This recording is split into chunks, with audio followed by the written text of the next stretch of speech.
What's good, y'all? Buckle up, coming through on a quick drop. So, first of all, I want to say this, y'all. So, I see, I listened to that little narrative, that little video that BFTB always run, where he got Bud Coach on there, Bo Mac, and Bo Mac saying easy route.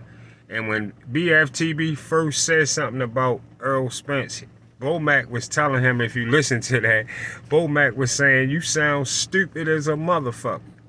And on BFTB show tonight, he was saying, yeah, you heard him call me stupid? He said I sound stupid because he knew I had him. You ain't have shit. He told you you sound stupid like I always tell you, you sound stupid as a motherfucker. You sound stupid because Bo Mac know that shit couldn't happen just like that. He couldn't just come to 147 and automatically fight a PBC fighter just like that. Bo Mac already knew that. They know the easy route was to go get a belt, get that WBO belt before a PBC fighter get a hold of it. That's why he said that was easy for him to get, and they got that first. You made the easy route out some other shit. That's some other shit that you want to make up and go crazy. Oh, you see what I did? And you keep showing that video, making yourself look dumb as a motherfucker every time you show it. Because Bo Mac told you, you sound stupid as fuck. Like I always tell you. And then, yes, Demetrius Bivoli answered, can Bud beat Canelo absolutely correctly? I love the answer that Demetrius Bivol gave for can Bud beat Canelo, which he don't think Bud can fuck with Canelo. He think that Bud is too little for Canelo, the same way I think, and Canelo will beat Bud up at 168. Same shit that I think. And I'm not sitting here trying to discredit this man's accolades. That's what BFTB always sit and say. Ain't that one of BFTB favorite lines? Listen to him closely. I'm not sitting here trying to discredit this man's accolades. That's what he always say about Bud. And then he say Terence Crawford has never defended undisputed. So he trying to make that something major now.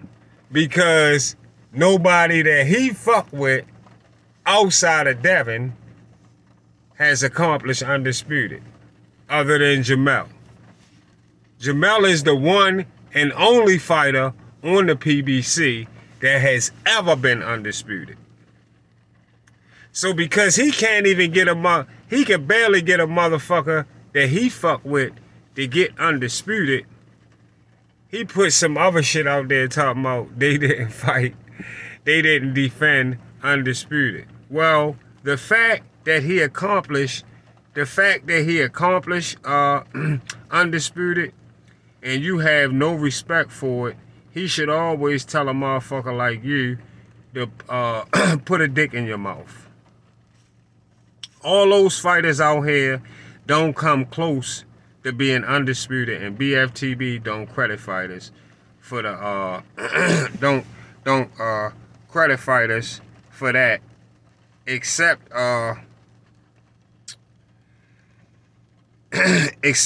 Devin. He might have credited Devin.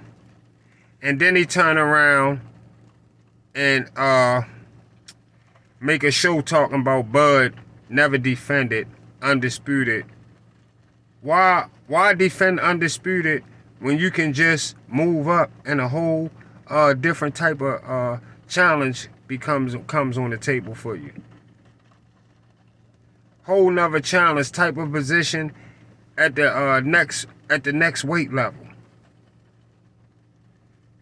That's bigger than defending undisputed once you start winning super belts in the next division up. This delusional guy, Bark for the Bone, say after Bud beat Ndongo at 140 for Undisputed, he didn't validate it by defending Undisputed. He didn't validate it by defending Undisputed. Some shit he just created. Some shit he created because the man want to move up. He moved, then he validated. He validated it when he went to the next division up. That's when he validated what he did. He validated it, all right. He validated Undisputed. He got it and went to the next division up. Shut your bitch ass up about what Bud didn't defend when Bud defended the WBO belt the entire time he was at 147, including against Earl Spence. While Earl was defending his belts, Bud was defending his. And Bud got all stoppages defending the WBO belt at 147. Fuck boy. And stop trying to compare Fondora leaving 154 to Bud leaving 140 undisputed. Fondora not undisputed, so what if he left 154? So what?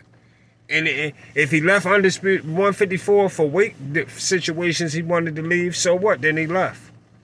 Who gives a fuck? If he go undisputed and leave, we definitely don't give a fuck. So what? Go to the next level, go to the next weight division and try it again.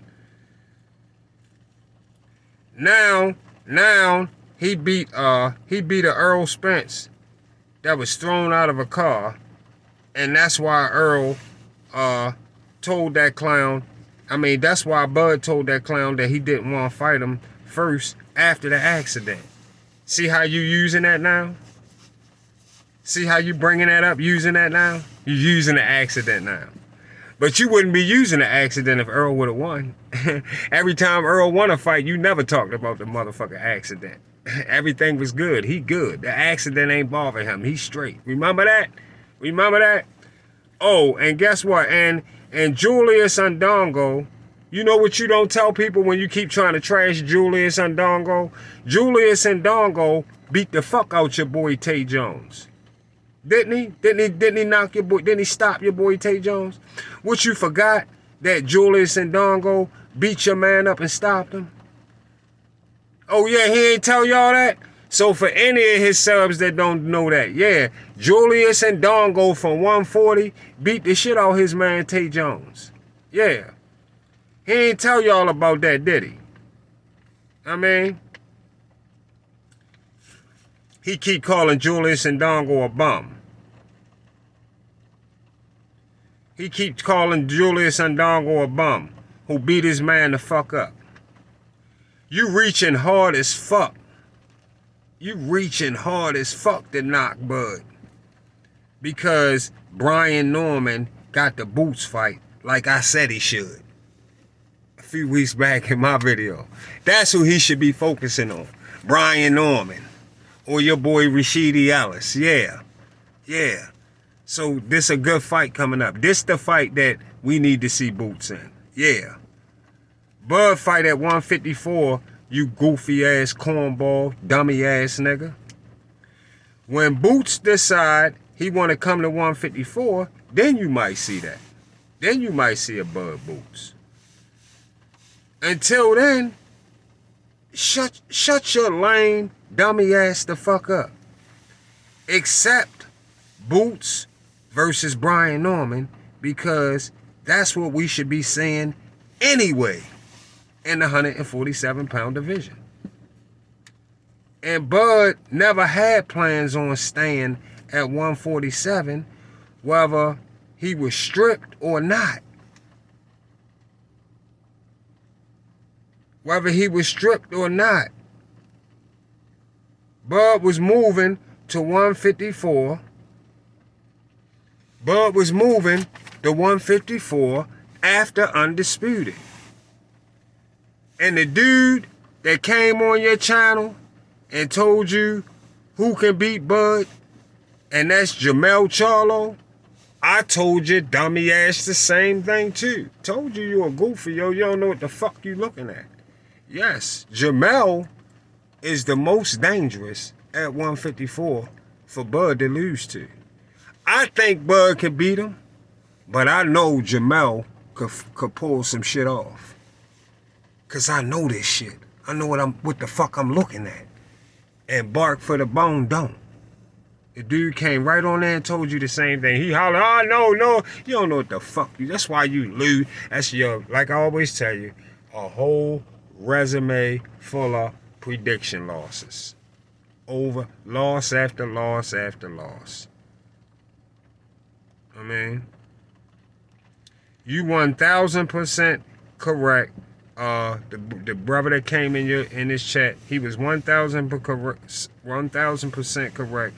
Jermell is the most dangerous fight at 154 for Bud, hands down. See y'all on the Get Back.